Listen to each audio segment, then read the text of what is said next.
જે આપણા ચરણમાં કોટી કોટી દંડવત પ્રણામ. આપ પરમ પૂજ્ય ગોસ્વામી 108 સિદ્ધાંત કુમારજી મહોદય પુના બિરાજો છો. ગઈકાલે આપણે ખૂબ સુંદર રીતે અમને વચરામતો કૃતાર્થ કરો. આજ પણ આપશ્રીએ બહુ સુંદર રીતે આપને વૈષ્ણવને કૃતાર્થ કરો. શ્રી વલ્લભાધી સખી જય જય.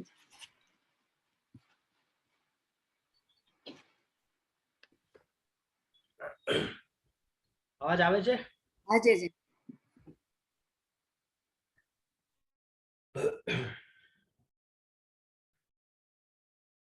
स्वामिनी भावगौरस्य स्वस्वरूपं प्रपश्यत कटाक्षे विठ्ठलेशस्य श्यामताच्युतं वपु स्वस्मिन्नुभय भावेन स्वेषामुभयरूपतां स्पष्टं बोधयितुं गौरश्याम श्रीविठ्ठलेश्वर सौन्दर्यं निजगत्कतं प्रकृतं स्त्रीगूढभावात्मकं पुनरूपं च पुनस्तदन्तर्गतं प्राविशत्स्वप्रिये संश्लिष्टाभयोर्भवो रसमया कृष्णो यत्साक्षितं रूपं तत्त्वत्यात्मकं परमभिधेयं सदा वल्लभम् श्रीवल्लभभूतनिधिं तेजो राशिर्दयानवं गुणातीतं गुणनिधिं श्रीगोपीनाथमाश्रये सायं गुञ्जालयस्थास्तमुपविलसत्स्वर्णपात्रं सुधौतं राजद्विग्योपवितं परितोषणं गौरवं भोजवक्त्रं प्राणनायं विनाशापुटनिहितं कर्णाजुक्तिमुक्तं वन्दे दुर्मिळताक्षं मृगमुद्रितं विठ्ठलेशं सुकेशम्।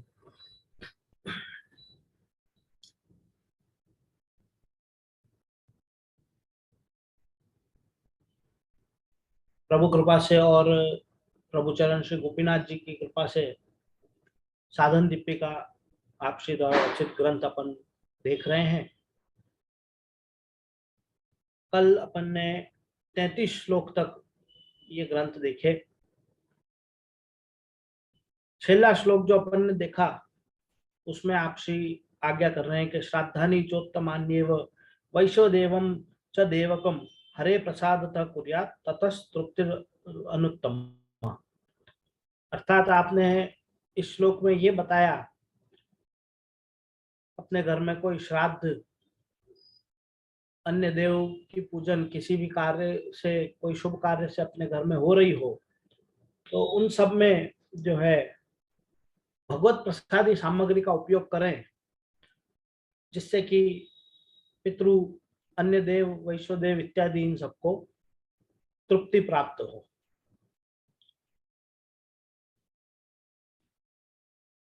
इस ग्रंथ में अपन अभी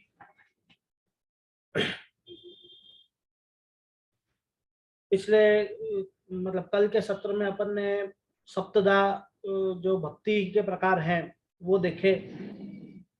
उसके बाद में अपन इस विषय पे आगे बढ़ रहे थे कि दीक्षित वैष्णवों को व्रत और पंचयज्ञ और तीर्थवास इत्यादि के विषय में क्या क्या करना चाहिए, उन चीजों की आज्ञा श्री गोपीनाथ जी इसमें कर रहे हैं। व्रत के विषय में अपन देख चुके। कल अपन ने श्राद्ध और अन्य देवताओं के साथ में के समय पे प्रसादी सामग्री उपयोग करनी, ये चीजें देखी। अब वहां से अपन आगे तीर्थवास इत्यादि के क्रम पे आगे बढ़ेंगे। श्लोक क्रमांक 34 से अपन आगे बढ़ रहे हैं।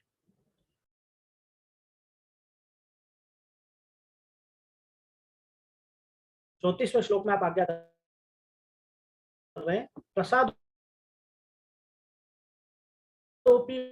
बलि बलि कार्यम कार्येन तत्पर। आवाज आ रही है ना? मेरा इंटरनेट अनस्टेबल बता रहा है।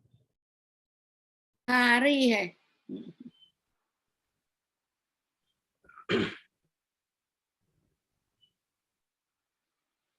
तो 34वें श्लोक में आप आज्ञा कर रहे हैं कि भूत संस्कार माने बलि इत्यादि आदि प्रभु प्रसादी सु ही कर्म, वो अपने आत्मा को संस्कार ही है, ताते अन्न और आत्मा को वही संस्कार सु तत्पर होते हैं। तो यहाँ पे भी यही बात कर रहे हैं कि श्राद्ध इत्यादि के अंतर्गत आने वाले ही भूत यज्ञ इत्यादि जो हैं, वो सब चीजें भी जो हैं वो भगवत प्रसादी सामग्री उपयोग करके ही करनी, जिससे कि तत्संस्कारेण तत्पर, ये सब जीव के संस्कारों के अंतर्गत आने वाले ही चीजें हैं जो अपन ने देखी कि षोडश संस्कार जो गर्भाधान से शुरू हुए उसके अंतर्गत आने वाले ही ये श्राद्ध इत्यादि में होने वाले भूत यज्ञ इत्यादि जो हुए, उन सब चीजों में भी भगवत प्रसादी चीजें ही हमें इस्तेमाल करनी, जासु कि वो आत्म संस्कार को भी तत्परता प्राप्त होए और उनको तृप्ति प्राप्त होए। यही के अंतर्गत बता रहे हैं कि गौग्रास इत्यादि भी जो अपन दें वो भी भगवत प्रसादी भी, गौग्रास भी देनो। ठाकुर जी गाय के रक्षक हैं, गाय के पालक हैं, सो आपको प्रसादी ही गाय ग्रहण करे। हिंदू सनातन धर्म में गाय की महिमा बहुत अधिक बताई है, सभी देवताओं को वास वो गाय के अंदर बतायो है। या कारण गाय जो है वो भगवत प्रसादी ही चीजें ग्रहण करे है। वैसे भी अपने यहाँ एक विधान ऐसा है कि ठाकुर जी को भोग जब अपन धर दे, भोग सरा के और खुद वो प्रसाद ग्रहण करें, वासु पूर्व सब सर्वप्रथम जो है वो गौग्रास निकालियो जाए, गाय के लिए वामेसु थोड़ी चीज निकाली जाए। वाके बाद अगर आपके यहाँ कोई ब्राह्मण उपस्थित हो तो पहले ब्राह्मण उनको जिमाए जाए, फिर आपके घर में कोई वैष्णव पधारे हो तो वैष्णव उनको जिमाए जाए और फिर जो है वो खुद ग्रहण करें। तो इस प्रकार को ये एक विधान भी अपने यहाँ बने हुए है कि सर्वप्रथम जो है प्रभु पश्चात ठाकुर जी की प्रसादी भोग की सामग्री जो है वो सर्वप्रथम गाय को खिलाई जाए है, गौग्रास दिया जाए। तो यह श्लोक द्वारा गोपीनाथ जी ने अपने को आज्ञा करी कि अन्य देवताओं को, पितरों को और गाय को, ये सबन को भगवत प्रसादी सामग्री सुही जो है अपन के करें तो उनको विशेष तत्परता, विशेष तृप्ति वासु प्राप्त हो है। यही बात को आगे बढ़ाते हुए आप आज्ञा कर रहे हैं, विप्रा गावो हरेर भक्ता सदा पूज्या हरे प्रिया गृहस्थास्थित तीर्थस्य पूज्यो दीनो दयास्पद। विप्रा माने ब्राह्मण, गावो माने गाय और हरेर भक्ता माने हरि के भक्त, भगवत भक्त जो है, ये सब जो है हरि को प्रिय हुए हैं, हरे प्रिया, ये सब हरि को प्रिय हुए हैं। यासु ताते सदा पूज्य जानने, या कारण से ये सब सदा पूज्या हरे प्रिया। तो ये श्लोक के उत्तरार्ध में आज्ञा कर रहे हैं कि ब्राह्मण, गाय और भगवत भक्त ये जो है हरि को प्रिय हुए हैं, यासु इनको सदा पूज्य जानने। और गृहस्थातिर यस्मात् पूज्यो दीनो दयास्पद, गृहस्थ को अतिथि पूज्य होते हैं, दुखी दया पात्र होते हैं। अतिथि जो है, अगर आप गृहस्थ आश्रम में हैं तो आपके घर आए हुए मेहमान अतिथि वो आपको प्रिय हैं, और दुखी जो हैं, जो दीन जन है वो दया पात्र हैं।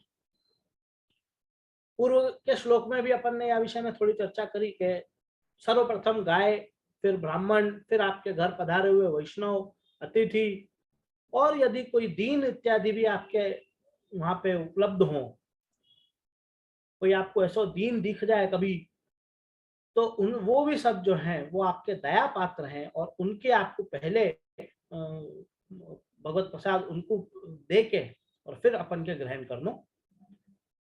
यहाँ पे मानव धर्म को आप उपदेश कर रहे हैं, मतलब ये केवल पुष्टि मार्गीय जीवन के लिए ये आज्ञा नहीं है, ये ओवरऑल सभी जीवन के लिए इस प्रकार की आज्ञा आप एक मानव धर्म को उपदेश करते हुए आप यहाँ आज्ञा कर रहे हैं कि गाय, ब्राह्मण, भगवत भक्त, अतिथि, दीन, ये सबन को भोजन करानो, ये एक गृहस्थ आश्रम वाले व्यक्ति को की ड्यूटी के अंदर आवे है। इनमें से जो आपके पास उपस्थित हो, उपलब्ध हो, नित्य कर्म में जिस प्रकार से ये उपलब्ध हो, वह हिसाब से ये ऑर्डर में इन सबन को आपको जमाने हैं। सर्वप्रथम गाय, फिर ब्राह्मण, फिर हरि भक्त, फिर आपके घर में कोई अतिथि आए हो तो, फिर आसपास कोई अगर दीन आपको कोई दिन भर में दिख जाए तो विनको करा के और फिर आपके वो प्रसाद जो है वो खुद के लिए ग्रहण करना। ये सब अपन अपने पुराने ग्रंथन में, शास्त्रन में सब जगह देख सके, महाभारत इत्यादि हर जगह कि वो दुर्वासा मुनि जो हैं वो जब ये पांडव आमे हते वनवास में हते, वह समय आप उनके पास पधारे कि आप तो गृहस्थ आश्रम स्वीकार के बैठे हो, तो आपके पास तो अन्न होना ही चाहिए।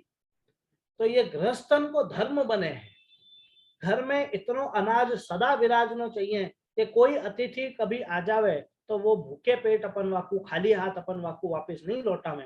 वाके ऊपर तो द्रौपदी जी की रक्षा करने के लिए प्रभु पधारे और वो एक दाना आपने वो कुंड में वामे पात्र में बच्चो तो वो आपने अरोगो, वो सब प्रसंग जो हमें वो सब अपने को गृहस्थ आश्रम वाले व्यक्ति की ड्यूटी जो है वो समझावे हैं।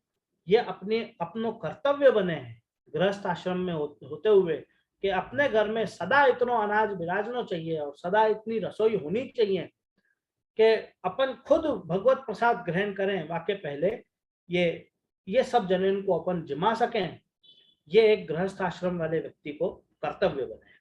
तो ये इस प्रकार से एक मानव धर्म को उपदेश ये पिछले 2-3 श्लोक में करके, और अब आप श्री गोपीनाथ जी जो हैं वो तीर्थवास की तरफ आगे बढ़ रहे हैं कि अब तीर्थवास कैसे करना।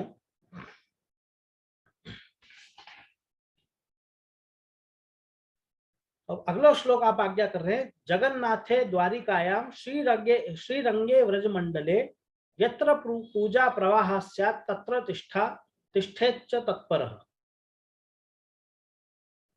जगन्नाथे जगन्नाथपुरी, द्वारिकायाम द्वारका, श्रीरंगे श्रीरंग, और व्रजमंडले व्रजमंडल में जहां भी पूजा को अवसर होए, यत्र पूजा प्रवाह स्यात्, जहां भी पूजा का को अनवरत क्रम चल रहे हो, मतलब सदा वहां पूजा को क्रम चल रहे हो, वहां भगवान में पारायण होए के रहना।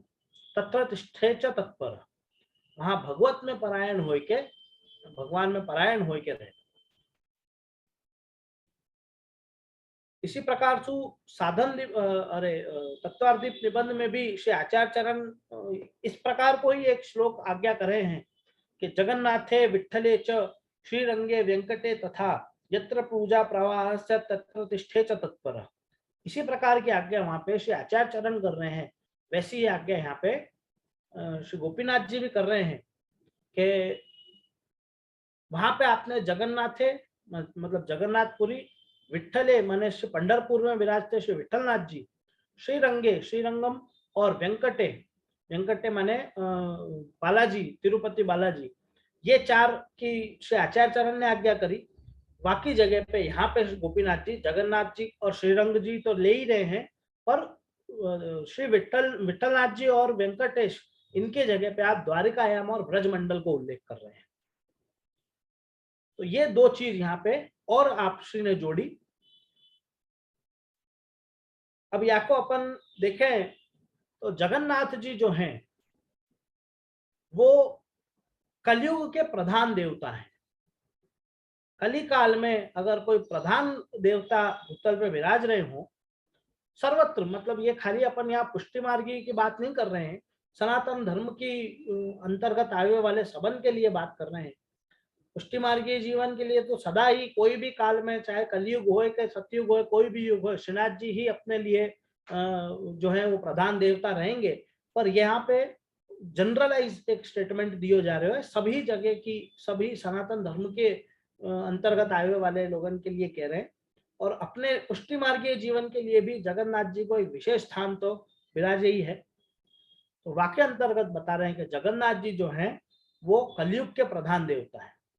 जगन्नाथ जी के संग में श्री आचार्य चरण को, श्री गोपीनाथ जी को तो विशेष रूप से, और श्री गोसाई जी को और गिरधर जी इत्यादि सभी बालकन को आज दिन तक जगन्नाथ जी के संग में एक संबंध बने हुए है। ये सब वार्ताएं आप जानते ही हैं किस प्रकार से जब श्री आचार्य चरण वहां पधारे और आपके वहां वो विवाद भयो कि सबसे बड़ो देवता कौन और सबसे बड़ो मंत्र कौन, वो सब चीज की आज्ञा जगन्नाथ जी ने करी। गोपीनाथ जी आप बारंबार जगन्नाथ जी की तरफ पधारते, जिस प्रकार से श्री गोसाई जी द्वारका की तरफ पधारते, उसी प्रकार से श्री गोपीनाथ जी जगन्नाथ जी की तरफ पधारते और वह तरफ आप मार्ग को प्रचार प्रसार करते। और पीछे सु जगन्नाथ जी के पास में विराजते, संग में विराजते बलदेव जी के अंतर्गत वही में श्री विग्रह में ही आप सदैव लीला गमन आपने श्री गोपीनाथ जी ने वहां पे करी। तो श्री जगन्नाथ जी से एक विशेष रूप को जुड़ाव श्री गोपीनाथ जी को तो सदा ही रहे है। उसी प्रकार से गिरधर जी इत्यादि और आज तक के बालक जो हैं सभी जगन्नाथ जी पधारे हैं। आपकी सखड़ी महाप्रसाद जो है वो जगन्नाथ जी की सब बालक खूब प्रेम से अरोगे हैं, क्योंकि श्री आचार्य चरण ने ऐसी मर्यादा रखी थी वह समय पे। वह को भी एक प्रसंग एकादशी की रात्रि को आपको कोई ने महाप्रसाद आपके हाथ में पधरायो, तो आखिरी रात आपने वहाँ की स्तुति करके और द्वादशी के दिन जैसे ही सुबह हुई सो ही आपने वो ग्रहण कियो। वह सब चीज में भी बहुत सीखने वाली चीजें हैं कि भगवत प्रसाद को वह समय पे श्री आचार्य चरण ने इतना महत्व रखो कि एकादशी की रात्रि को जागरण के समय आपने वो भगवत प्रसाद को जो है स्तुति करी, और जैसे ही सुबह हुई द्वादशी लगी सो ये आपने नहावे धोवे को नित्य कर्म करवे को ये सब चीज को कोई विचार न करते हुए और सर्वप्रथम आपने वो सखड़ी ग्रहण करी। ये जो है यासु अपन को खबर पड़े कि जगन्नाथ जी के सखड़ी महाप्रसाद को कितना महत्व श्री आचार्य चरण ने भी प्रकट किया है। नहीं तो अपन जनरली अपन कोई को भी यूं ही कहें कि सुबह सुबह उठ के खाओ मत, पहले नहाओ दो, नित्य कर्म करो, पाठ इत्यादि करो, भगवत सेवा करो, फिर सखड़ी महाप्रसाद ग्रहण करियो। इस प्रकार की ही अपन उपदेश सबको करें, पर जगन्नाथ जी के सखड़ी महाप्रसाद को क्योंकि आपके हाथ में वो विराज रहे हो, बाको अन्यत्र पधरा के और नित्य कर्म करके फिर वो ग्रहण करनो, ये वो प्रसाद को अनादर हो जाए, या कारण से आपने वो सर्वप्रथम ग्रहण किया। सखड़ी महाप्रसाद श्री जगन्नाथ जी को बहुत महत्वपूर्ण ऐसी वहाँ की महिमा है कि कोई भी जाति धर्म को कैसो भी व्यक्ति हो वो देखो नहीं जाए। अगर कोई आके आपसे यूं कह दे कि जगन्नाथ जी को सखड़ी है, तो आपके तुरंत हाथ आगे कर लेना चाहिए। वहां में कोई जाति धर्म नहीं देखा जाए। आज भी जगन्नाथ जी के यहाँ सु मंदिर में सु भोग सर के और महाप्रभु जी के बैठक जी में पधारे, तो वो खुले ही पात्र में लेके आवे, कोई ढाका ढुकी करके रेशमी वस्त्र लपेट के, इस प्रकार को कोई प्रकार जगन्नाथ जी में देखने को नहीं मिले। पीछे वाको सखड़ी महाप्रसाद जो है वो छुआवे नहीं, कहाँ तक नहीं छुआवे कि जहां तक वाकी ध्वजा के दर्शन हो रहे हैं।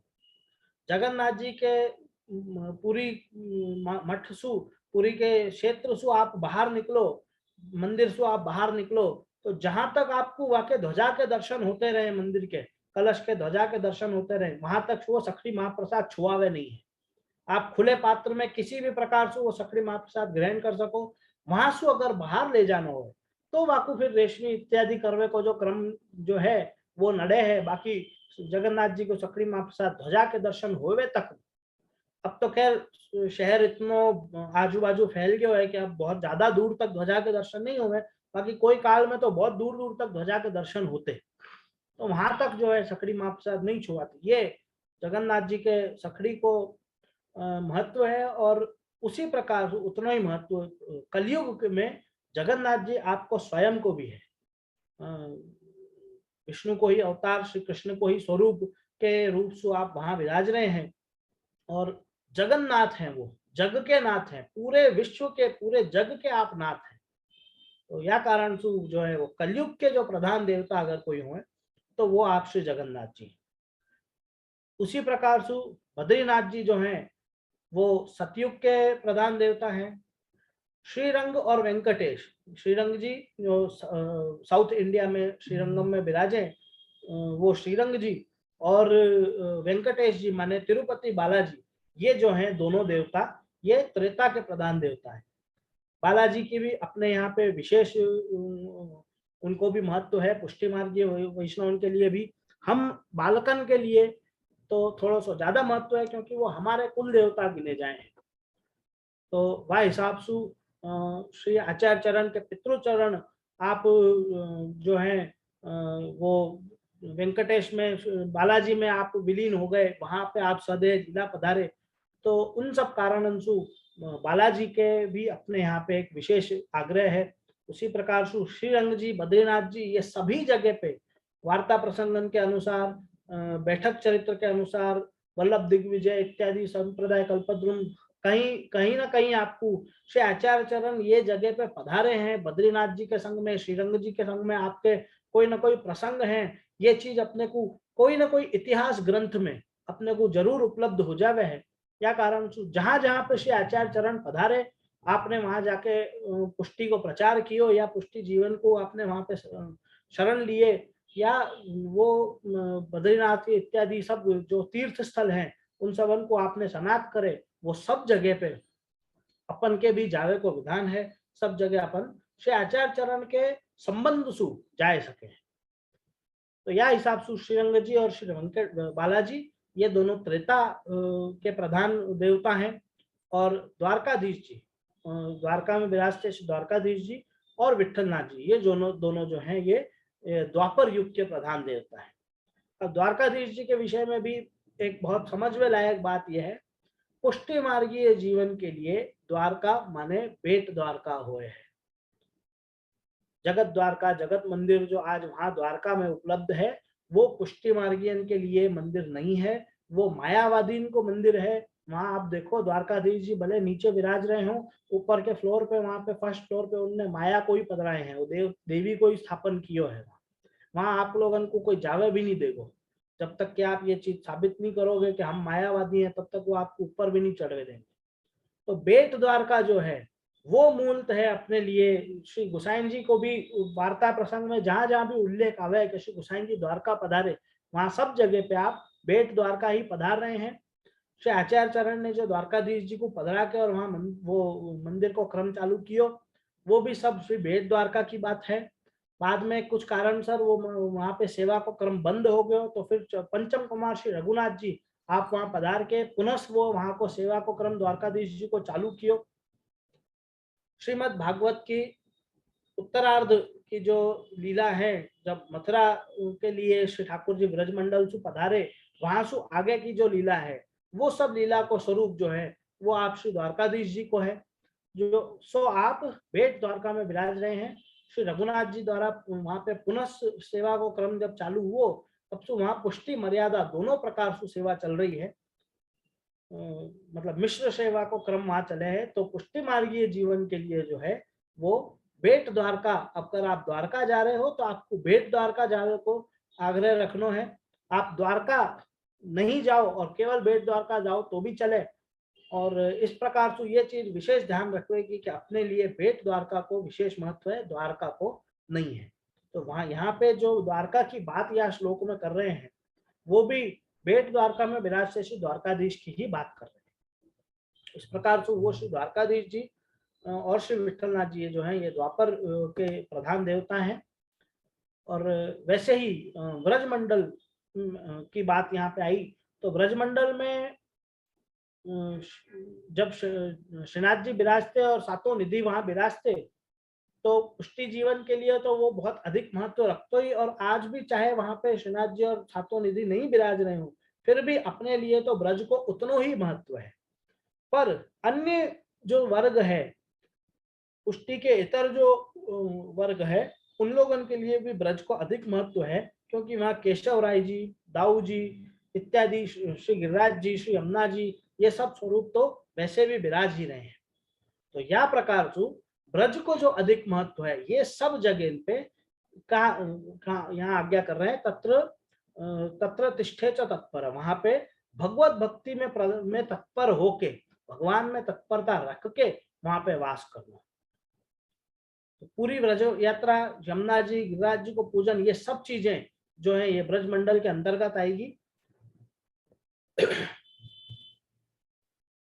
अब यहाँ ये श्लोक में उसी प्रकार से आज्ञा करी के यत्र पूजा प्रवाहास्या, मतलब कि ये यहाँ पे एक प्रवाह के रूप में पूजा चल रही है, कोई भी मर्यादा नहीं है। ये पूजा कब से हो रही है, यह चीज को अपने पास कोई उल्लेख नहीं प्राप्त हुए।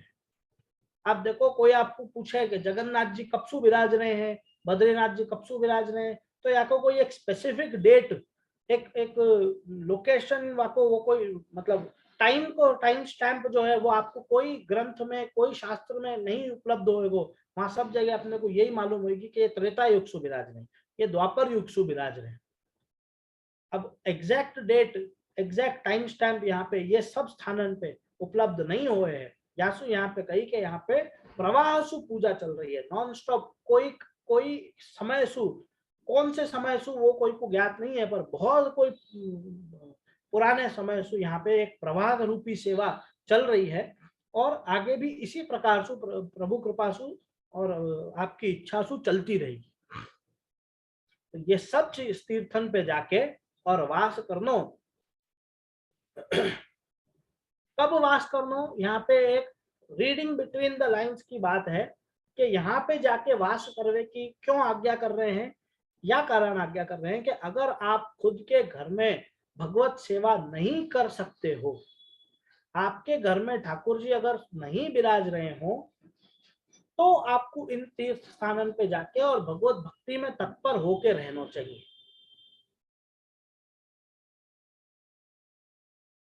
इस प्रकार की आज्ञा यहाँ पे गोपीनाथ जी इंडिकेशन अपने को दे रहे हैं, एक इशारा कर रहे हैं कि इन सब स्थानन पे वास करनो, पर अगर आप भगवत सेवा अपने घर में न कर रहे हो, नहीं कर सकते हो, तो इन स्थानन पे जाके आपको वास करनो और इस प्रकार से वास करनो कि सदा भगवत सेवा में ही भगवत भक्ति में तत्परता रख के इन तीर्थ स्थानन पे वास करना।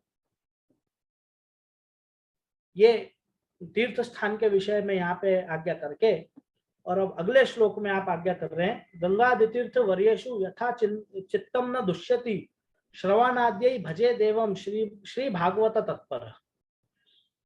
गंगा जी आदि तीर्थ ये सबन में चित्त दूषित न होवे, इस प्रकार से श्री भागवत तत्पर होके तथा श्रवण आदि सु प्रभु को भजन करना। गंगा तीर्थ वर्येषु यथा चित्तम न दुष्यति, इन सब स्थानन पे जाके गंगा इत्यादि तीर्थ और ऊपर में जो तीर्थ बताए ये सभी स्थानन में वहां पे चलती क्रिया को देख के अगर आपके चित्त में दोष उत्पन्न नहीं हो रहे हो है, आप अपने मन में इन सब जगह पे दोष नहीं देख रहे हो और श्रवण इत्यादि भगवत भजन के जो प्रकार बताए हैं वो सब करते हुए आप भगवत भक्ति में तत्पर होके वहां रह रहे हो, तो ही आपको तीर्थवास करना है। अगर इस प्रकार से आप नहीं रह पाओ, वहां जाके और आप सब चीजन में दोष देखने लग जाओ, तो आपको तीर्थवास नहीं करना चाहिए। अधूरे विप्रकर्षेवा यदा चित्तम न दुष्यति इत्यादि विधान ये सब कृति देख के और चित्त में दोष नहीं आना चाहिए। कहा वहां पे चल रहे हो है, ये सब जो है कहीं भी कोई भी तीर्थ स्थान पे आप चले जाओ, हर जगह आपको ढोंगी लोग और दंभ वाले दंभी लोग मिल जाएंगे, झूठे वो संत महात्मा बन के घूमते हुए लोग, लोगों को लूटपाट करने वाले लोग, इस प्रकार के हर तरीके के लोग आपको वहां दिख जाएंगे। अन्य अन्य दोष आप देखने लग जाओ, जैसे कि वहां गंदगी बहुत हो रही है, कोई जगह साफ सफाई नहीं कर रहे हैं, या इस प्रकार के कोई दोष आप देखने लग जाओ।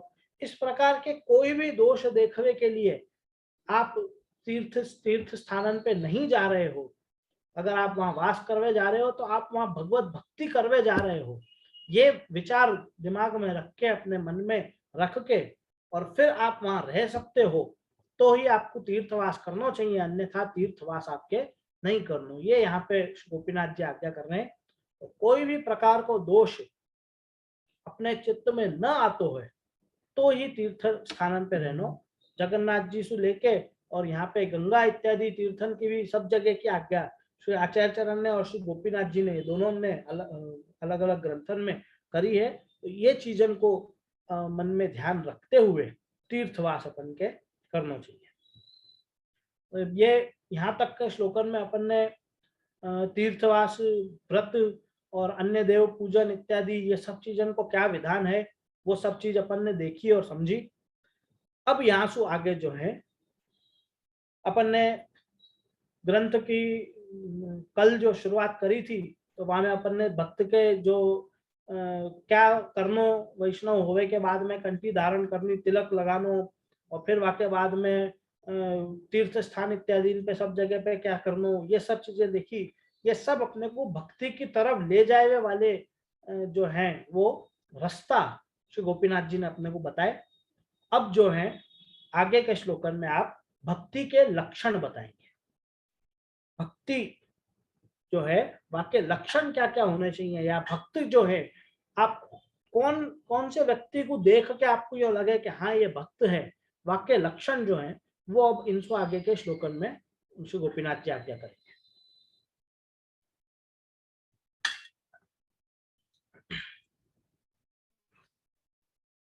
38वें श्लोक में आप आज्ञा कर रहे हैं, ऊर्ध्व पुंड्राणी मुरुन मुद्रा तुलसी काष्ठ जापी सक भाई अंतराणी शिव भक्ते शांति विरक्ते। कल भी जैसे अपन ने थोड़ी सी यह विषय में चर्चा करी थी कि तिलक और माला, तुलसी की माला या के विषय में, वही चर्चा को आगे बढ़ाते हुए यहाँ पे श्री गोपीनाथ जी आज्ञा कर रहे हैं, ऊर्ध्व पुंड्राणी मृन मुद्रा। ऊर्ध्व पुंड तिलक और मृन मुद्रा, मृन माने मिट्टी, तो यहाँ पे मिट्टी से अर्थ है गोपी चंदन को। गोपी चंदन से मृन मुद्रा, नाम आदि मुद्राएं जो हैं वो तुलसी काष्ठ जापी श्रुत, तुलसी की माला अब वो गले में धारण करने वाली और जप में जो अपन इस्तेमाल कर रहे हैं वो, ये जो है ये भक्त के बाह्य लक्षण है। बाहर से जो भक्त देख के अपने को मालूम पड़े कि ये भक्त है, ये वाक्य लक्षण है कि माथे पे ऊर्ध्व पुंड तिलक होएगो, मृन मुद्राएं होंगी और तुलसी की माला वाक्य गले में धारण कर रखी होगी, और वो या वो जप की मैं तुलसी की माला कर रहे हो। उसी प्रकार से आंतर जो लक्षण है वो या श्लोक में बता रहे हैं, शांति व विरक्ति। शांति विरक्ति, इस प्रकार से यहाँ पे शांति और विरक्ति ये अंतर लक्षण गोपीनाथ जी यहाँ बता रहे हैं। ये अंतर लक्षण और भी थोड़े विस्तृत रूप में आगे के श्लोकन में आएंगे। थोड़ी सी अपन ने तिलक के विषय में कल चर्चा करी थी, वैसे ही प्रकार को जो तिलक जो है अपने यहाँ पे, ये जो आप अभी मेरे तिलक लगे हो वो देख रहे हो, ये पुष्टि मार्ग को मूल तिलक है।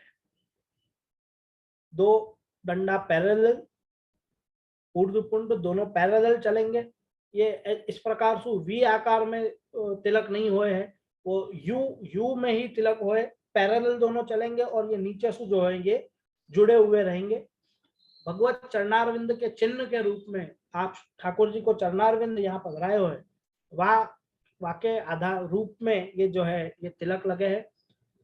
सछिद्र ये टीकी, बीच में एक टीकी लगे, ये स्वामी जी के भावसु और यहाँ की भाव भावना जो है वो एक अलग विषय है। वाके आधार पे जो है श्री महाप्रभु जी ने अपने यहाँ लाल कंकु को तिलक से स्वामी जी के भावसु अपने यहाँ पे लाल कंकु को तिलक स्वीकार्य है। या की भाव भावना अपन तिलक की जो भावना है वाके ऊपर विशेष चर्चा अपन फिर कभी करेंगे। ये ग्रंथ बहुत बड़ा है, आंसू बहुत ज्यादा है, मैं चर्चा नहीं कर रही हूँ। तिलक की अपन थोड़ी बहुत चर्चा कल भी कर चुके। ऊर्ध्वपुंड ऊपर की तरफ जाए हुए वाला तिलक लगाना है, जैसे कल भी बात हुई थी, नीचे रख के और ऊपर लेना है, ये ऊपर से नीचे नहीं, नीचे से ऊपर जाएगा तिलक। तो ये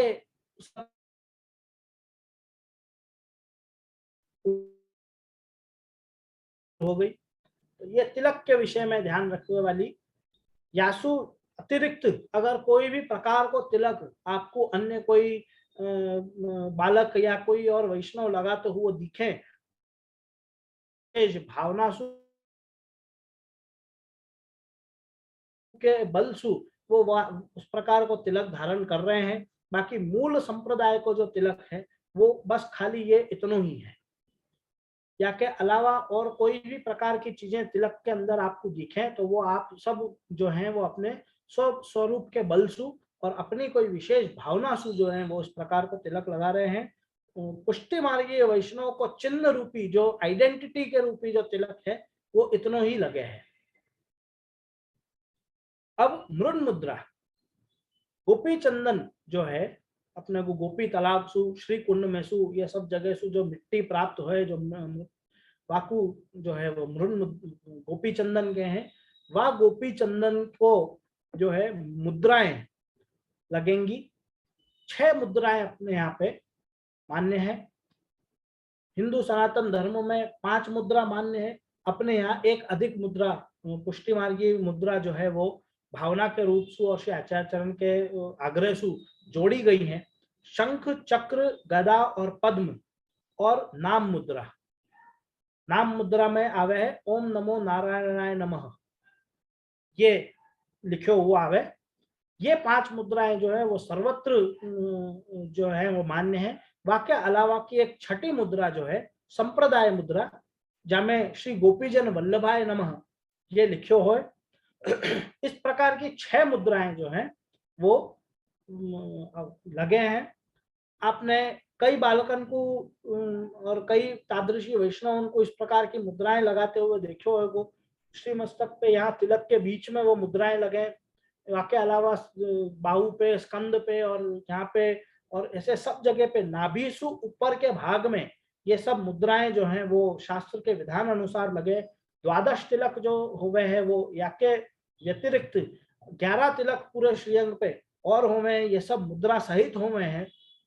इस प्रकार के ये 6 मुद्राएं जो है गोपी चंदन अपने हाथ में लेके वहां में जल मिलाकर, और को भी एक प्रकार जैसे अपन ने ऊर्ध्व पुंड्र की बात करी कि ये तिलक जो ऊपर की तरफ ही जाएगा, वैसे ही वो गोपी चंदन की मुद्रा जो है वो अपने हाथ में यूं गोल गोल घुमा के और वो मिट्टी जो मृतिका को जो वो बन जाए वो मुद्रा में लग जाए और फिर वो अपन के लगाए हो जाए। ये भी वाक्य भी एक विधान है। तो ये इस प्रकार से 6 मुद्राएं शंख, चक्र, गदा, पद्म, नाम मुद्रा जामे ओम श्री नारायणाय नमः और संप्रदाय मुद्रा जामे श्री गोपीजन वल्लभाय नमः ये लिखो है। ये 6 मुद्राएं तिलक के संग में लगाई जाए हैं। ये सब मुद्राएं जो हैं वो सब वैष्णव भी लगा सके हैं या मैं कोई नहीं लगा सके इस प्रकार की बात नहीं है। बालके तो अपने घर में सब अपने अपने समय से लगा हुई हैं और वैष्णव भी जो है इस प्रकार की मुद्राएं सब धारण कर सके हैं। या को शास्त्रीय विधान देख के और या के ऊपर 2-3 ग्रंथ भी उपलब्ध हैं, तिलक मुद्रा धारण विधि इत्यादि नामक ग्रंथ भी उपलब्ध हैं। वो सब ग्रंथ के अनुसार कौन सी मुद्रा कहाँ लगेगी ये सब चीजों को विधान वहां में दियो है। ये सब देखते हुए और सभी वैष्णव जो है ये प्रकार की मुद्राएं धारण कर सके। तो ये तो हुई तिलक और मृण मुद्रा या की बात। अब आगे कह रहे हैं तुलसी काष्ठ माला। तुलसी काष्ठ जापि श्रुत। तो तुलसी की जैसे अपन ने कल भी यह विषय में थोड़ी सी बात करी थी कि तुलसी के जो काष्ठ हो है, लकड़ा जो तुलसी को निकले है वाकी ही माला सिद्ध हो है। तुलसी के पत्तान की माला जो है वो धारण करने को अधिकार केवल विष्णु और उनके अवतारन को ही है। भगवान के विष्णु के अवतार जो हैं और आप विष्णु स्वयं वो ही केवल तुलसी के पत्ता की माला धारण कर सकें। यही सो आप देखो कभी आपके घर में कोई बालक पधारे और आप उनको भगवान ठाकुर जी को आपकी धराई हुई माला जी धराओ तो वो बहुत देर तक माला जी धारण करके नहीं रहे, क्योंकि वो तुलसी जी की वहां में आप उपयोग करो तुलसी को कहीं ना कहीं माला में, तो यह कारण से बहुत देर तक वो भगवत प्रसादी माला धारण करके नहीं विराजे बालक। थोड़ी देर बाद वो माला को उतार के माथे चढ़ा के बाजू में पधरा दे। तो ये क्योंकि वहां में तुलसी के पत्ता लग रहे हैं या कारण से जो है वो तुलसी के पत्ता धारण करने को अधिकार केवल विष्णु और उनके अवतार को ही है। या सु अपन जो अपने गला में जो तुलसी की माला धारण करे हैं वो तुलसी के काष्ठ की लकड़ा की ही माला होनी चाहिए। या चीज को विशेष ध्यान रखना। थोड़ी बहुत माला की चर्चा अपन कल भी कर चुके कि दोरा में पिरोई हुई माला पहनो वो सबसे उत्तम है। सोना में करी हुई माला जो है वो मध्यम पक्ष में आवे है। तो इस प्रकार से तुलसी की काष्ठ की माला गले में पहनने की और जप करने में भी अगर आप तुलसी काष्ठ की माला ले रहे हो तो वो भी उत्तम ही है, वो भी आप वहां में भी ले सको। ये तिलक, मुद्रा और तुलसी की माला, ये एक वैष्णव के, एक भक्त के बाह्य चिन्ह हो गए, बाहर से दिखने वाले। ये आपको आईडी कार्ड है। जैसे आप ऑफिस जाओ तो गला में एक पट्टा लटका के जाओ जहाँ में आई कार्ड लगे हुए, उसी प्रकार से आप वैष्णव हो ये चीज दर्शावे के लिए तिलक और माला जो है वो लगे हैं। आपको बाहर ऑफिस जाते समय, काम धंधा पे जाओ, बिजनेस करवे जाओ, स्कूल जाओ पढ़वे, सभी जगह पे ये सब चिन्ह जो हैं वो धारण करके आपको रहने चाहिए। माथे पे तिलक और गले में तुलसी की माला ये सदा विराजती रहनी चाहिए आपके। अमुक कारणंतु अगर आपके प्रोफेशनल प्रोटोकॉल्स के अंतर्गत आप तिलक लगा के नहीं जा सको, ऐसा कभी मौका पड़े तो जल को तिलक लगानो, ये भी एक अपने वार्ता प्रसंग में विधान मिले हैं कि खाली जल से आप जो है वो तिलक कर लो, पर वो बहुत मजबूरी के समय पे ही वे उस प्रकार को तिलक करना चाहिए। बाकी ये जो है ये आपके आईडी कार्ड हैं या सो आपकी पहचान है। तो इन चीजों से जो है वो डरवे की, शर्मावे की और इस प्रकार के कोई भी कार्य करने की आवश्यकता नहीं है। खूब प्रेम सु और खूब गर्व सु जो है आप तिलक और माला तुलसी की कंठी धारण करके और अपने दिन दैनिक कर्म करने के लिए जा सको, ये और आपको जानो ही चाहिए। ये चीजें जो है ये आपके भक्त के बाह्य चिन्ह हो गए। उसी प्रकार से अंतर जो चिन्ह है, अंतर जो लक्षण है वो है शांति और विरक्ति। शांति माने सभी प्रकार की शांति, आपको मन शांत रहे, चित्त शांत रहे, दिमाग शांत रहे, बहुत जल्दी आप क्रोधित न हो जाओ, इस प्रकार की जो शांति है, एंजाइटी वगैरह आपको नहीं आवे, ये सब शांति के अंतर्गत आवे। और विरक्ति माने हर चीजन, कोई भी चीज में बहुत जल्दी से स्नेह नहीं हो जानो, लौकिक वस्तु को बहुत ज्यादा लगाव नहीं होनो, ये सब चीजें जो है ये विरक्ति के अंतर्गत आएंगी। आगे अंतर चिन्ह को जो है वो आगे आगे के श्लोकन में अपन और थोड़ा सा विचार करेंगे। वही की तरफ अपन अभी आगे बढ़े। 39वां श्लोक में और 40वां आधो, ये दोनों अपन संग में देखेंगे। वहां में आप आज्ञा कर रहे हैं, शमो दमस्तप शौचम शांतिरार्जवमेव च दया दानम च विज्ञानम श्रद्धा दैवात्म संपद। ये 39वां श्लोक और 40वां श्लोक आधो। दैवात्म संपद पुंस भक्तिर्भवति नैष्ठिकी। तो ये 1.5 श्लोक में जो है आप आज्ञा कर रहे हैं अंतर और बाह्य इंद्रियन पे संयम, कष्ट सहन करना, पवित्रता, धैर्य या क्षमाशीलता, सरलता, दया, दान, तत्वज्ञान, श्रद्धा, ये सब निश्चित रूप से दैवी जीव के गुण हैं। शम माने अंतर इंद्रियन पे संयम, शम को अर्थ है संयम। दमह माने बाह्य इंद्रियन पे संयम, शम और दम ये दोनों अंतर और बाह्य इंद्रियन पे संयम की बात कर रहे हैं। तप माने कष्ट सहन करना, शौचम माने पवित्रता, और शांति माने धैर्य, धैर्य या क्षमाशीलता, आर्जवम, आर्जवम माने सरलता, और दया माने दया, दान माने दान, और विज्ञानम माने तत्व ज्ञान, श्रद्धा माने श्रद्धा। ये इस प्रकार के सब जो हैं ये दैवी जीव के गुण जो है अपने को यहाँ पे श्री गोपीनाथ जी ने गिनाए। उसी प्रकार से दैवी जीव के गुण वाले पुंस पुरुष को भक्ति निश्चित रूप से दृढ़ हो है। ये प्रकार के चिन्ह जो हैं, ये प्रकार के जो सब चीजें आपके अंदर होंगी तो भक्ति जो है वो निष्ठापूर्वक भक्ति जो है वो आपके हृदय में दृढ़ होगी। ये सब चीजें अपने मन में लानी और पल्लवित आपको करनी है। क्या क्या कर रहे हैं? संयम। संयम अंतर और बाहर दोनों ही इंद्रियन पे।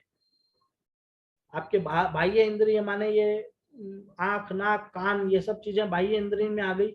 अंतर इंद्रिय में मन, चित्त, अहंकार, ये सब चीजें अंतर इंद्रिय में आ गई। ये सब चीजों पे संयम लाना, एक प्रकार को कंट्रोल लाना।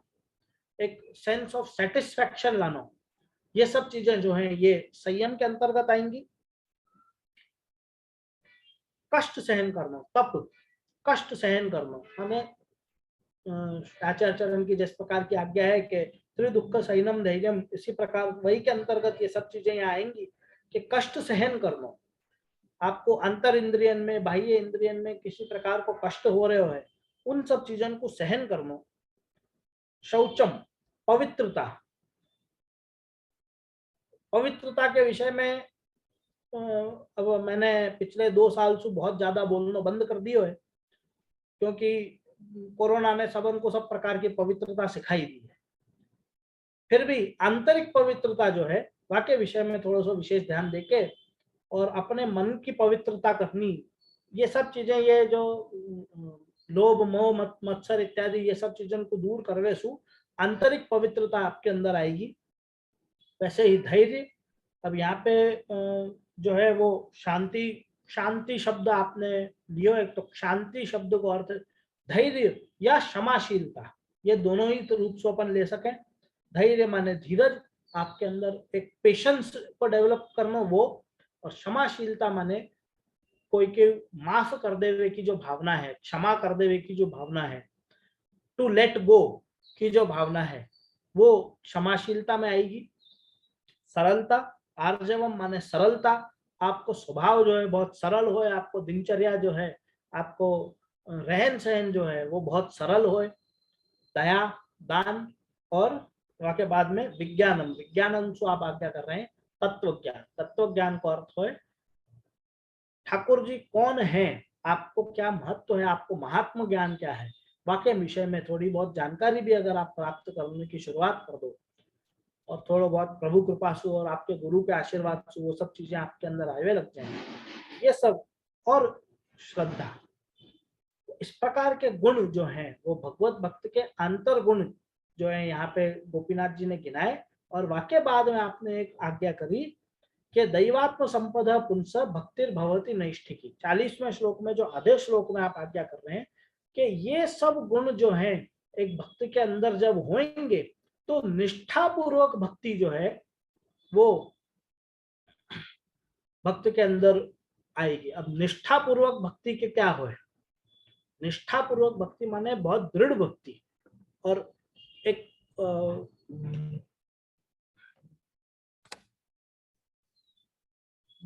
एकदम अचल भक्ति जाको कहें, निष्ठा पूर्वक डेडिकेटेड भक्ति, वो आपके अंदर इन सब चीजों को जैसे जैसे आप डेवलप करोगे, जैसे जैसे इन सब चीजों को आप अपने अंदर कल्टीवेट करोगे, वैसे ये आपकी जो है भक्ति वो निष्ठा पूर्वक होती जाएगी, बहुत दृढ़ होती जाएगी और बहुत डेडिकेटेड होती जाएगी।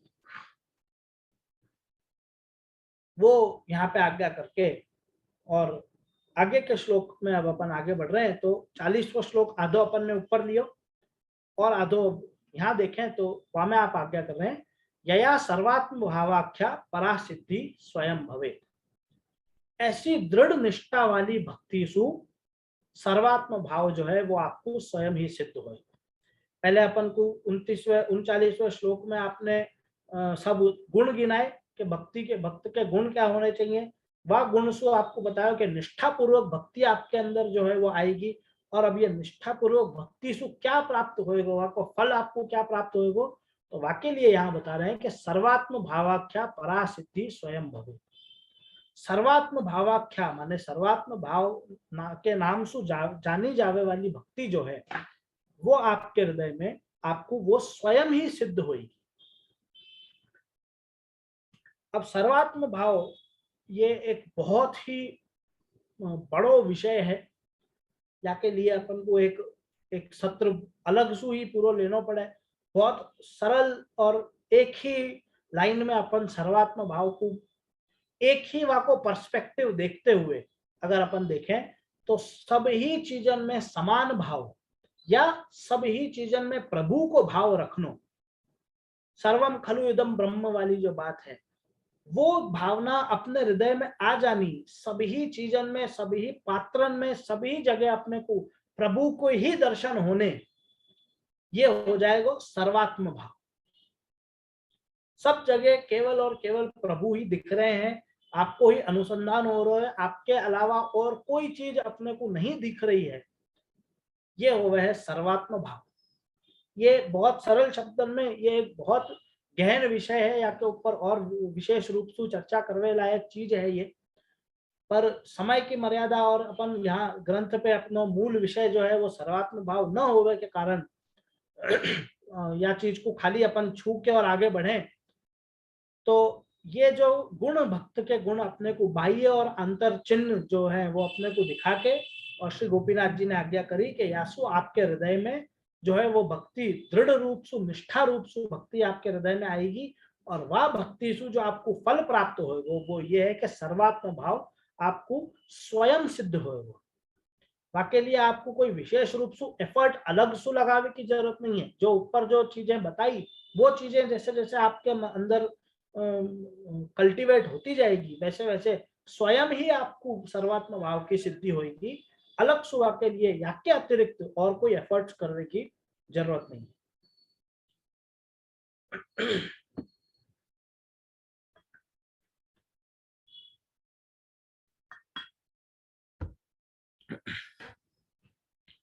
अगले श्लोक में आप आज्ञा कर रहे हैं, सर्व वस्तुषु वैराग्यम दोष दृष्टया विभावयेत दमनाद इंद्रियाणाम च संतुष्ट्यापि च सिद्ध्यति। सर्व वस्तुषु वैराग्यम दोष दृष्टया विभावयेत, दोष वाली दृष्टि जो है वासु सब वस्तु में वैराग्य की विशेष रूप से भावना करती। दोष वाली जो भी दृष्टि है आपकी, जहाँ चीजन में आप दोष देख रहे हो, वो सब चीजन में आपको वैराग्य आ जाना चाहिए, या वहां में वैराग्य की विशेष रूप से भावना करती। जो भी चीज में दोष आपको दिख रहे हो है, वहां में आप वैराग्य लाओ। वासु आप अपनो सब चीज छोड़ दो वह विषय में। दमनाद्रि इंद्रियाणाम इंद्रियाणांच संतुष्ट्यापि च सिद्ध्यति। इंद्रियन को दमन करो, अपने मन में संतोष रखो, और यासु ही निश्चित रूप से आपको वो जो है वो सिद्धि प्राप्त होगी, या प्रभु की आपको प्राप्ति होगी, प्रभु सिद्धि होंगे। यहाँ आज्ञा कर रहे हैं कि कोई भी प्रकार की चीज में जैसे आप कोई दोष दिख रहे हो, तो सर्वप्रथम तो उन दोषन सु आप दोष सु या वो वस्तु सु आप वो वैराग्य वहां में लानो शुरुआत कर दो वहां में, और फिर आप आपके इंद्रियन के ऊपर दमन करो, माने आपके इंद्रियन के ऊपर आप कंट्रोल लाओ। आप ये सब चीजें अपन पूर्व श्लोक में भी देख चुके हैं कि संयम लानो और दमन करनो, ये दोनों चीज में फर्क है। संयम लानो माने कंट्रोल करनो, और दमन करनो माने आपके ऊपर जीत हासिल करनी। मतलब वो जो है वो आपके ऊपर हावी नहीं होवे लग जाए इंद्रिय, और आप आपके इंद्रियन को अपने हिसाब से चलाओ। ये चीज यहाँ पे दमन के शब्द सु आज्ञा कर रहे हैं। और वैराग्य लानो में उदासीनता लानी, वह चीज सु आपको कोई फर्क नहीं पड़े, इनडिफरेंट हो जानो, ये सब चीजें जो है वो वैराग्य सु आज्ञा कर रहे हैं। तो सांसारिक वस्तु जितनी भी है वो सब चीज में अपन को दोष दिखे ही है, या सो सांसारिक वस्तु से जो है वो आपको वैराग्य लानो है वहां में, और वाके लिए आपको आपकी इंद्रियन के ऊपर दमन करना वो आवश्यक है। इंद्रियन पे दमन करके सांसारिक दोष वाली वस्तुओं पे जब आप वैराग्य लाओगे, वासु आपके हृदय में जो है वो संतुष्टि का अनुभव होगा, संतोष का अनुभव होगा, जासु की आपको प्रभु प्राप्ति में आसानी होगी। ये सब पूर्व के श्लोक को ही कंटिन्यूएशन है। अपन ने जो भगवत भक्त के लक्षण अपन ये श्लोकन में देख रहे हैं, वही के कंटिन्यूएशन में ये सब बातें आप आज्ञा कर रहे हैं। अगले श्लोक में आप आज्ञा कर रहे हैं, सर्वत्रैव विरक्तस्य रागः स्याद् नंदनंदने तेनासक्तिश्च व्यसनं प्रपंचास्फुरणं भवेत्। सर्वत्रैव विरक्तस्य, सर्वत्र वैराग्य लाना। सर्वत्र वैराग्य वाले क्या होए, नंद नंदने रागस्याद नंद नंदने, वाकु ही श्री कृष्ण सु राग माने प्रेम होए है। तेनासक्तिश्च व्यसनम, आसक्ति होए है, व्यसन होए है। प्रपंच स्फुरणम, प्रपंच विस्मृति होए है। प्रपंच स्फुरणम भवे। तो नंदनंदन सु प्रेम कर्म होए, उनमें अपने को आसक्ति लानी होए, उनमें अपने को व्यसन लाना होए, प्रपंच विस्मृति करनी होए, तो वाके लिए जो है वो सर्वत्र सर्वत्र विरक्त्य, सर्वत्र में वैराग्य लानो, ये बहुत जो है वो जरूरी है। प्रेम आसक्ति व्यसन, प्रेम आसक्ति व्यसन और प्रपंच विस्मृति, ये सब चीजें जो है वो निरोध सिद्ध होने के सब मार्ग है। ये सब चीजन सु जो है वो प्रभु में निरोध सिद्ध होएगा। ये निरोध लक्षण ग्रंथ के अनुसार जो श्री आचार्य चरण ने वहां ग्रंथ में जैसी आज्ञा करी है, वही के अनुसार यहाँ पे श्री गोपीनाथ जी आज्ञा कर रहे हैं कि ठाकुर जी के अंदर आपको प्रेम आसक्ति व्यसन और प्रपंच विस्मृति ये करनी है, तो व्या के लिए आपको सर्वत्र वैराग्य, अन्य कोई भी, जैसे कि गीता जी में आप आज्ञा कर रहे हैं कि सर्वधर्मान परित्यज्य माम एकम शरणम व्रज, उसी प्रकार से सभी सांसारिक वस्तुओं जो है वैराग्य जब आपके हृदय में आ जाएगा, बाकी सब चीजों से आपको निरोध सिद्ध हो जाएगा, तब जाके आपको ठाकुर जी में प्रेम आसक्ति व्यसन और प्रपंच विस्मृति होगी। एक एक चीज हमें प्रेम आसक्ति व्यसन और प्रपंच विस्मृति, ये सब चीजों के ऊपर भी अगर अपन विशेष रूप से देखने जाएंगे तो ये ग्रंथ देखने में और ज्यादा समय लगेगा। ये सब निरोध लक्षण ग्रंथ के अंदर आपने आज्ञा करी है। बहुत सूक्ष्म प्रकार से आपको देखें तो प्रेम तो ठाकुर जी को प्रेम, ठाकुर जी से अपन को प्रेम होनो, ये मतलब सरल भाषा में तो अपने आप ही समझ में आ रहे हो। आसक्ति हो जानी माने वहां पे उनके अलावा और कोई चीज में अपना हृदय न लगना, और वही में आसक्त हो जानो, या चीज को आसक्ति के। व्यसन ये वासु एक आगे की ऊपर चढ़ती हुई दशा है, जो व्यसन दशा बहुत कुछ सर्वात्म भाव से सिमिलर दशा है। बहुत चीजें सर्वात्म भाव की और व्यसन की जो है वो आपस में मिलने वाली दशा है। जैसे गज्जन धावन को जो है आपको व्यसन दशा हो गई थी, उसी वही जो है वो व्यसन दशा है कि एडिक्ट हो जाना। ये बहुत ही मतलब अप्रोप्रिएट शब्द नहीं है या के लिए, व्यसन दशा के लिए एडिक्ट हो जाना ये बहुत अप्रोप्रिएट शब्द नहीं है, पर एक सरल भाषा में आपको समझने के लिए कि वो व्यसन है। और प्रपंच विस्मृति माने अन्य संसार की जो भी प्रपंची वस्तु है, प्रपंच है, वो सब चीज की विस्मृति हो जाना, भूल जानो।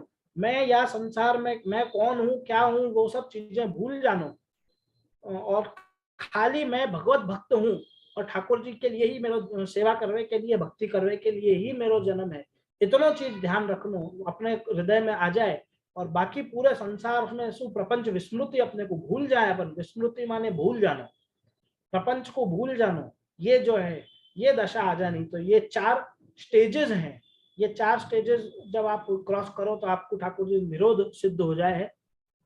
तो ये और विशेष रूप से यह चीज को देखने के लिए निरोध लक्षण ग्रंथ अगर अपन देखेंगे तो वहां अपने को ये सब चीजें बहुत अच्छी तरह से समझ में आएंगी। ये सब प्राप्त करने के लिए शुरुआत क्या है, तो वो है सर्वत्र वैराग्य। सब चीजन सु सर्वप्रथम तो आपको सांसारिक वस्तुओं से जब वैराग्य होएगा, वहां से शुरुआत जब होगी, तब जाके आप ये प्रेम आसक्ति व्यसन इत्यादि में आगे बढ़ सकोगे। अब आगे के श्लोक में 43वें श्लोक में आप आज्ञा कर रहे हैं, एवं निरुद्ध चित्तस्य अनुग्रहीतस्य चेशितु लीला प्रवेशो अपिष्टश्च तस्मान्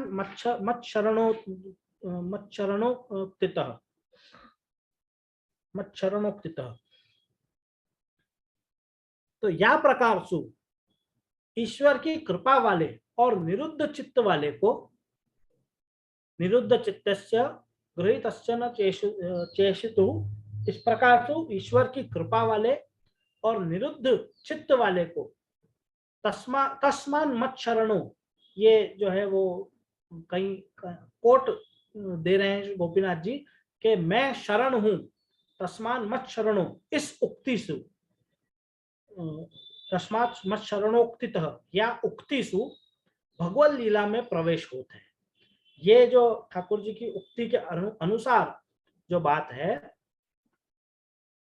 वासु जो है वो ठाकुर जी की लीला में लीला प्रवेश अपिष्ट च, यासु ठाकुर जी की लीला में प्रवेश हुए हैं।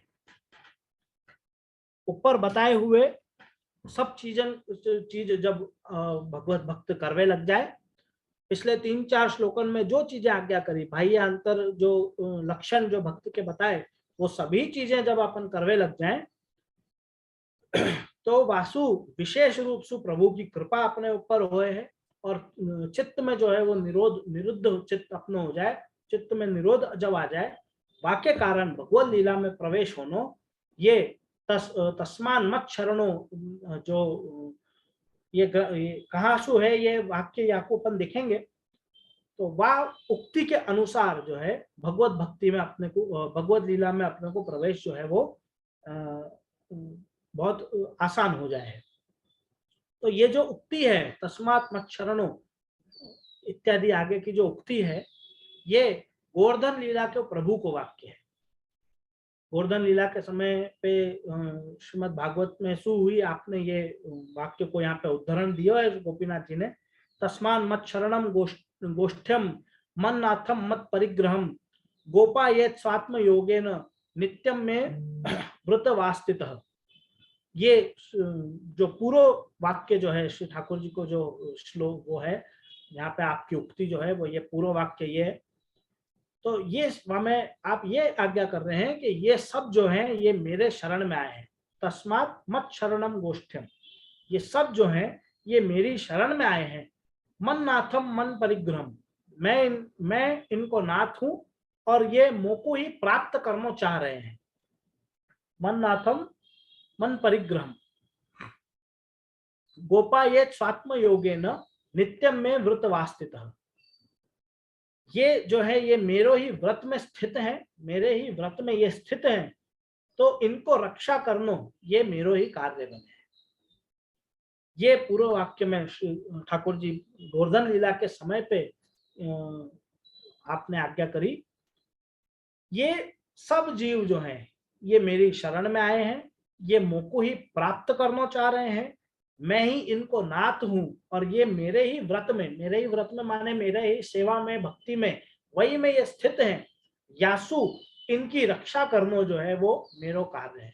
ये आज्ञा करके और आपने गोवर्धन पर्वत अपने उंगली पे उठायो और सब जो है पूरे ब्रजमंडल की जो है आपने गोवर्धन पर्वत उठा के और आपने रक्षा करी। यह वाक्य सु जो है आप यह वाक्य को आधार लेके और आप आज्ञा कर रहे हैं गोपीनाथ जी के ये पूर्व के बताए हुए श्लोकन के सब चीजें जब आप करोगे तो वाको मतलब ये हो गया कि आप ठाकुर जी की शरण में आए हो। आप केवल उनके ही जो ये श्लोक में आज्ञा कर रहे हैं कि उनके ही व्रत में स्थित हो और आप उनको ही प्राप्त करना चाह रहे हो। यासु भगवान जो है वो आपकी रक्षा करेंगे माने आपको आपकी लीला में जो है वो स्थान देंगे। ये प्रभु कृपा सु ही अपने को होगा। एक और चीज यह वाक्य सु सीखवे समझवे की बहुत है कि ठाकुर जी क्या आज्ञा कर रहे हैं। आज्ञा कर रहे हैं कि श्लोक के छेले में जो है वो आप आज्ञा कर रहे हैं कि ये सबन की रक्षा जो है वो मैं करूंगा, ये मेरा कर्तव्य है इनकी रक्षा करना। वाक्य पूर्व की चीजें अपन देखें, कब है ठाकुर जी को कर्तव्य भक्त की रक्षा करना, ये ठाकुर जी को कर्तव्य कब बने हैं या ठाकुर जी भक्त की रक्षा कब करे हैं। तो वाक्य लिए कह रहे हैं कि तस्मात् मत शरणम गोष्ठम। आप भक्त जो है जब वो ठाकुर जी की शरण में आएगो, जब वो उनको ही प्राप्त करना चाहेगो, तब प्रभु जो है वो वह भक्त की रक्षा करेंगे। गीता जी में भी आप इसी प्रकार की आज्ञा कर रहे हैं कि सबसे पहले तो तुम सब धर्मों को छोड़ के और मेरे पास आओ। जब तक अपन खुद चल के ठाकुर जी के पास नहीं जाएंगे तब तक ठाकुर जी अपनी रक्षा नहीं करेंगे या अपने को जो है वो ये खाली पुष्टि जीवन की बात नहीं है, यहाँ सभी प्रकार के जीवन की बात है। आपको मर्यादा मार्गीय भी अगर फल प्राप्ति या उस प्रकार को भी अगर अपेक्षा है या वो आपको अधिकार है तो वह केस में भी आपको ठाकुर जी के पास खुद कोई ना कोई प्रयास तो करने पड़ेंगे। वाकई लिए जब अपन शरण जाएंगे पुष्टि जीवन के लिए भी शरणागति स्वीकारना तो सर्वप्रथम आवश्यक है ही है। वाक्य बाद आप कछु भले मत करो, पर एक बार शरणागति तो स्वीकार्य करनी पड़ेगी। ब्रह्म संबंध के समय पे अपन सर्वस्व समर्पण और अपनी शरणागति कर रहे हैं। पंचाक्षर मंत्र में अपन यही में बात कर रहे हैं। तो सर्वप्रथम शरणागति ठाकुर जी की स्वीकारनो ये सर्वप्रथम आवश्यक है। तब जाके ही प्रभु जो है वो अपनी रक्षा करने के लिए तत्पर हुए। ठाकुर जी अपनी रक्षा तभी करेंगे जब अपन उनकी शरण में जाएंगे। तस्मान मत शरणम गोष्ठ, मेरी शरण में सबसे पहले तो आओ। या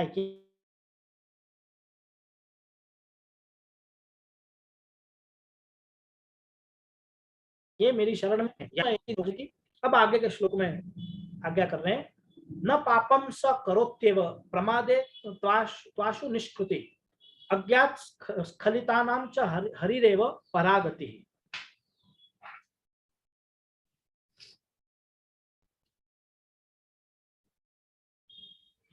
अब या श्लोक सु जो है वो गोपीनाथ जी अपने को, या श्लोक और यासु आगे अपने को बता रहे हैं कि ऐसे तादृशी वैष्णव या भूतल पे स्थिति अन्य जीव के जैसी काल कर्म स्वभावाधीन होत नहीं।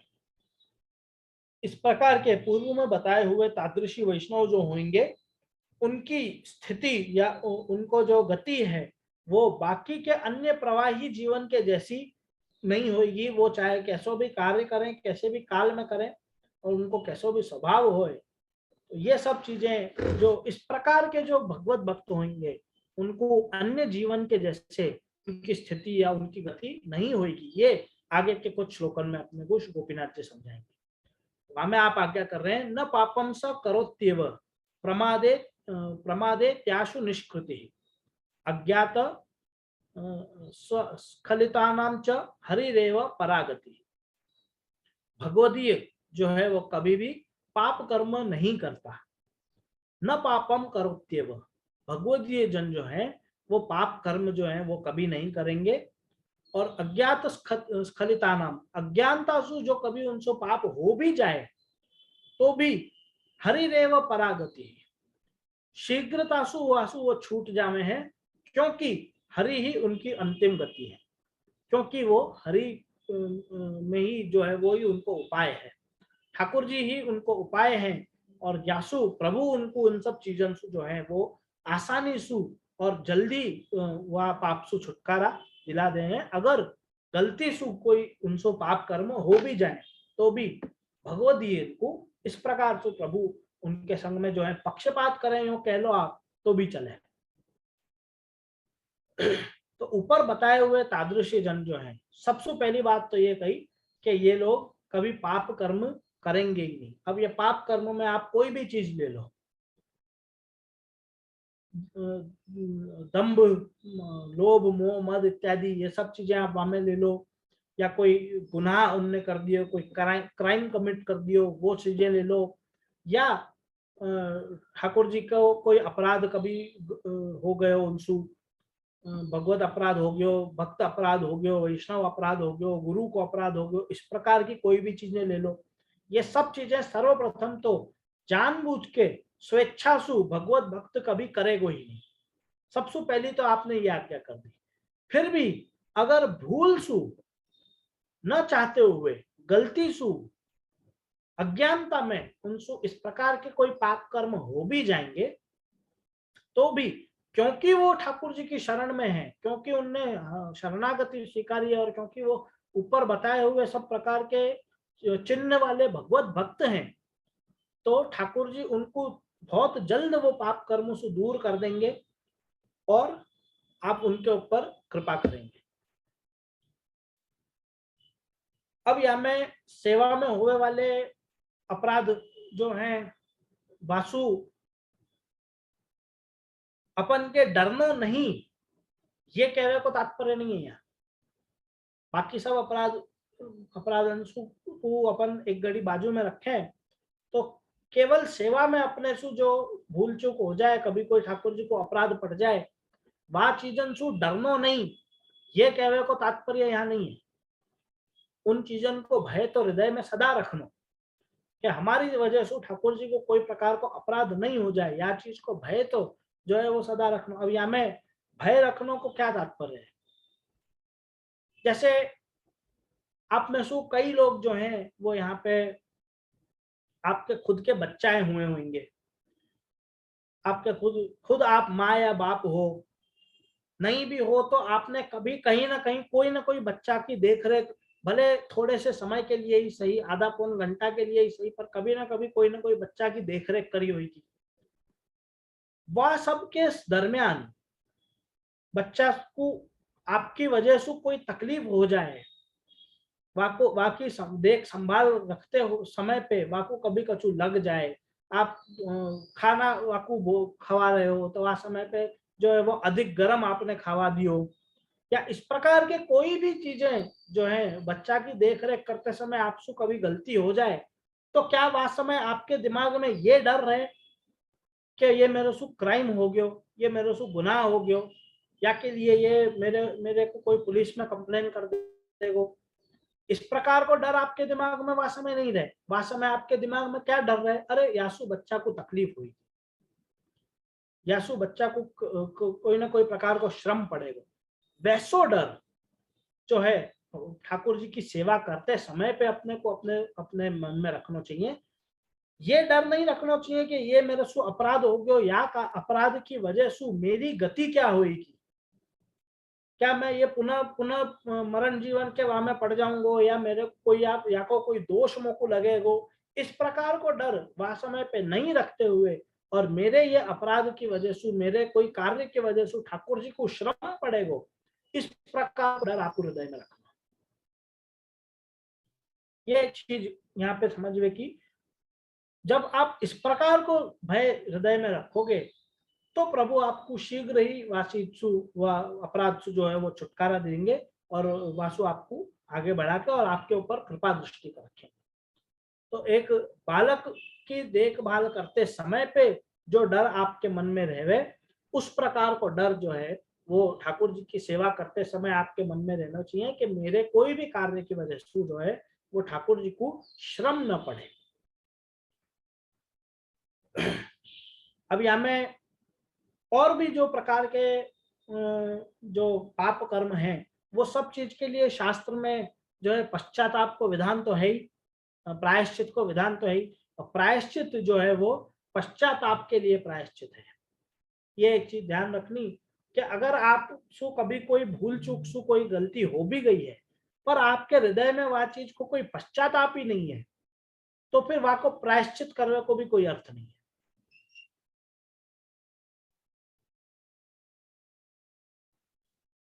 तो ये चीज एक कोई भूल चूक से कभी कोई पाप कर्म हो भी जाए, तो यह चीज को एक तो विश्वास रखनो कि प्रभु यासु अपने को दूर करेंगे, और वाको प्रायश्चित को जो विधान जो शास्त्र में बतायो है वो सब करके ये चीज ध्यान रखने के पश्चाताप सर्वप्रथम होए हृदय में, तो प्रायश्चित को अर्थ भी है, नहीं तो वो प्रायश्चित को कोई अर्थ भी नहीं है।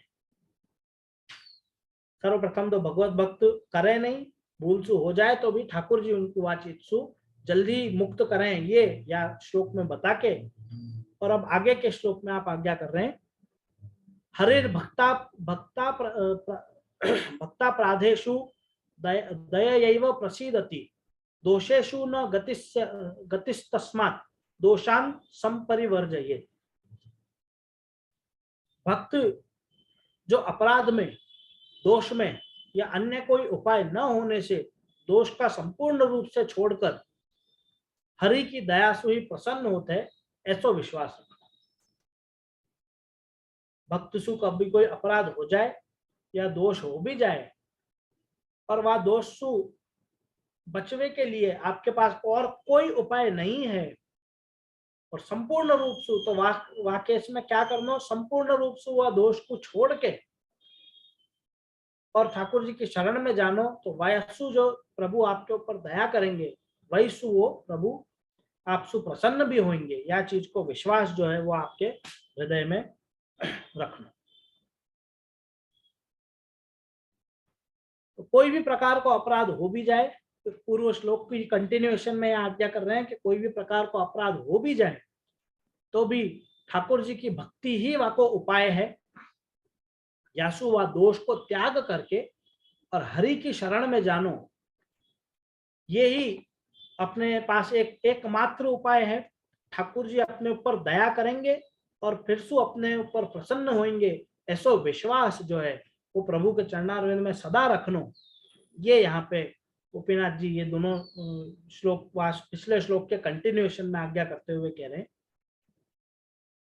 एकमात्र हरि की शरण जानो, ये ही अपने पास एक ऑप्शन है, इसके अलावा और कोई उपाय नहीं है।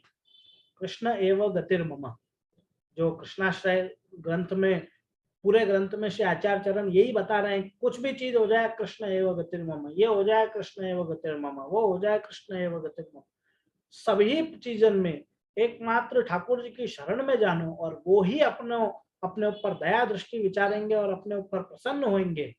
यह चीज को विश्वास जो है वो प्रभु चरणारविंद में रखनो, यही भगवत भक्त को एक और चिन्ह जो है वो यहाँ पे अपने को बताया।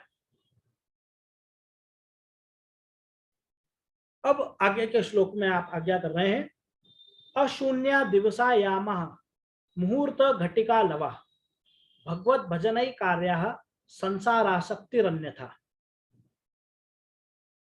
अशून्य माने भगवत भजन कार्य अशून्य, भगवत भजन सु रहित, भगवत भजन सु रहित कोई भी कार्य आपको नहीं होना चाहिए। कब नहीं होना चाहिए? दिवसा, दिन में, पूरे दिन में। प्रहर माने प्रहर जो है वो 3 घंटा को समय को प्रहर,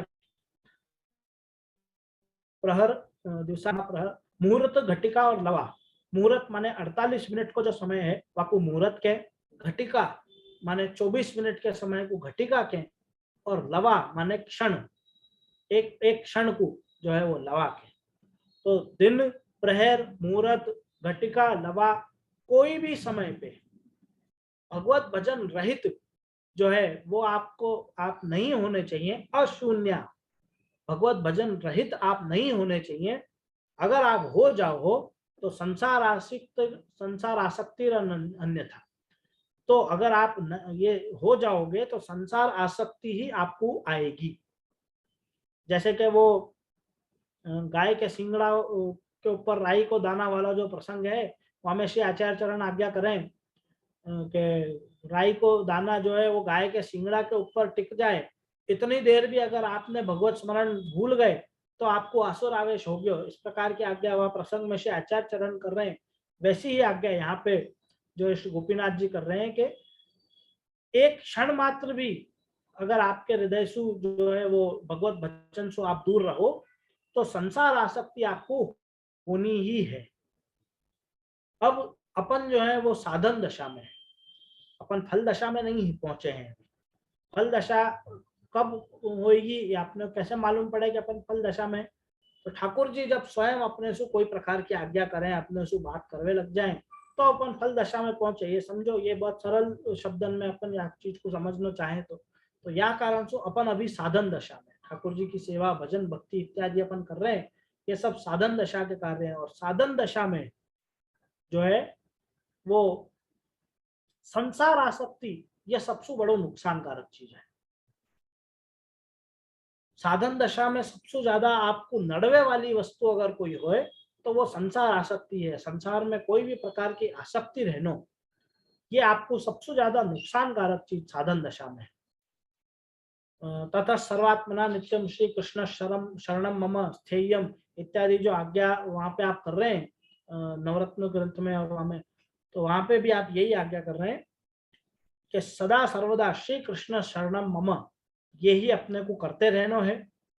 नहीं तो संसार आसक्ति अगर हुई तो वो संसार आसक्ति से बाहर निकलना वो वापस से जो है वो बहुत मुश्किल हो जाए। संसार आसक्ति सो बचवे के लिए अनन्य चिंतन जो है नित्य करते रहना, लोक वेद कार्य भी प्रभु को चिंतन करते हुए ही करना। अब अपन यूं कहेंगे कि आप यूँ कह रहे हो कि सदा 24 घंटा अपन के ठाकुर जी की जो है वो भगवत भजन ही करते रहना, तो काम धंधा कब करेंगे अपन, जिएंगे कैसे, स्कूल कैसे जाएंगे, ऑफिस कैसे जाएंगे। ये सब चीजें भी प्रभु को चिंतन करते हुए ही आपको करनी है। ऑफिस में क्यों जा रहा हूँ, या कारण से जा रहा हूँ कि वहां से जो मैं धन संपत्ति कमाऊंगा वो सबको मैं अपने ठाकुर जी की सेवा में उपयोगी में ला सकूं। स्कूल क्यों जा रहा हूँ, तो जासू की मैं पढ़ाई करूंगा तो मुझको ज्ञान प्राप्त होएगा, और वह ज्ञान से जो है मैं अपने ग्रंथ जो है वो भी समझ में करने में मेरे को अक्षर को ज्ञान प्राप्त होएगा, जासू की मैं अपने ग्रंथ भी समझ पाऊंगा। इस प्रकार की जो है दिमाग में अपनी बातें रखते हुए और आपके सभी कार्य करने हैं। कोई चीज तो अपने को संन्यास लेवे की आज्ञा तो अपने यहाँ है ही, गृहस्थ आश्रम में ही रहना है। गृहस्थ आश्रम में रहना है तो दुनिया की सब चीजें भी करनी ही पड़ेंगी। ये सब चीजें जो हैं वो ठाकुर जी को चिंतन हृदय में रखते हुए, और ये सब कार्य जो हैं वो मैं प्रभु के लिए ही कर रहे हूँ, ये चीज अपने मन में रखते हुए ये सब चीजें अपने को करनी है। ये चीज क्या श्लोक द्वारा अपने को श्री गोपीनाथ जी समझा रहे हैं। अब यहाँ से आगे के श्लोक में गुरु और वैष्णव के समान के संग में किस प्रकार के भाव अपने हृदय में रखने चाहिए, ये चीज अपने को यहाँ से आगे के श्लोक में श्री गोपीनाथ जी समझाएंगे। सो अपन अगले सत्र में देखें। जब समय पूरा हो गया है तो यहाँ से आगे को जो एक एक सेक्शन यहाँ पे पूरा हुआ कि भगवत भक्त कैसे होने चाहिए, और भगवत भक्त के रक्षा जो है वो प्रभु किस प्रकार से और कब करेंगे, ये सब चीजें अपन ने यहाँ तक के श्लोक में देखी। गुरु और वैष्णव के प्रति कैसी भावना अपने हृदय में रखनी, ये चीजें जो है वो आगे के श्लोक में अपन देखेंगे। अभी 2-5 मिनट बची है, तो कोई को अगर आज के सत्र के विषय में कोई सवाल हो तो वो अपन लेके और फिर आश्रय को पद लेके अपन आगे बढ़े।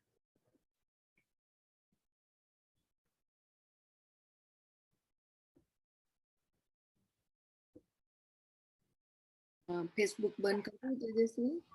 हाँ बोले।